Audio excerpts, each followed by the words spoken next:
भारतात प्रजासत्ताक दिन दरवर्षी मोठ्या उत्साहात साजरा केला जातो. हे संपूर्ण देशाला एकत्रित करते आणि जात, पंथ, रंग, लिंग किंवा धर्म याची पर्वा न करता भारतीय लोक मोठ्या उत्साहाने एकत्र येतात. हे आपल्या देशाची विविधता दर्शवते.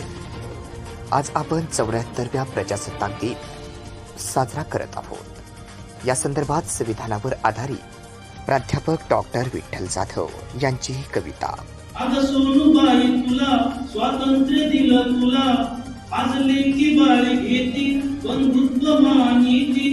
महिला स्वातंत्र्य दिलं कलम लावून, महिला स्वातंत्र्य दिलं कलम लावून, आणि संविधानाचं तत्व आलं ध्यानात.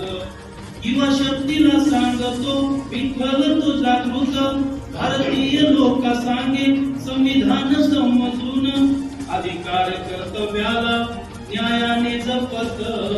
एक वाक्य आहे की आपण अधिकारासाठी मांडतो, माझा अधिकार आहे, पण कर्तव्य आपण पाळतोय सर्व. पण सर्वांनी या पद्धतीने जर केलं, मला वाटतं की सोपं काम होईल. म्हणून सकारात्मक विचार सांगताना शेवटचं कडवं, अधिकार कर्तव्याला न्यायाने जपत, आणि संविधानाचं तत्व आलं ध्यानात.